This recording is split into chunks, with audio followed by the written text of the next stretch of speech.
Hello, in this video I'm showing you how to make a reverse yarn over increase in Tunisian crochet. Don't confuse it with a simple yarn over.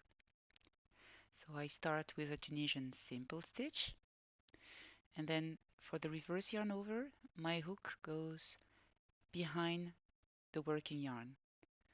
So a simple yarn over is made like this in this way, but the reverse yarn over, the hook goes behind the working yarn, and I use my index to hold the yarn in place. Then I make a stitch, a Tunisian simple stitch, and I keep on working like this until the end of my forward pass.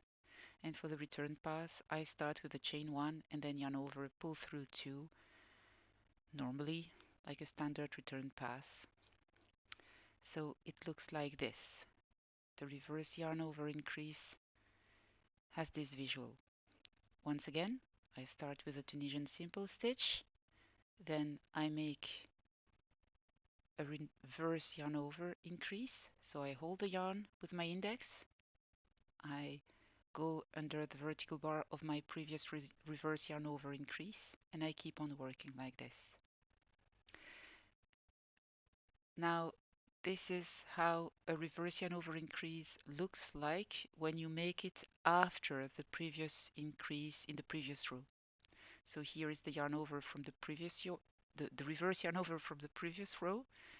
I work in it normally, and then I make a reverse yarn over, and I keep on working normally in Tunisian simple stitches.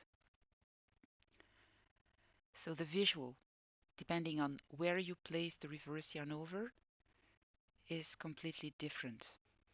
You see?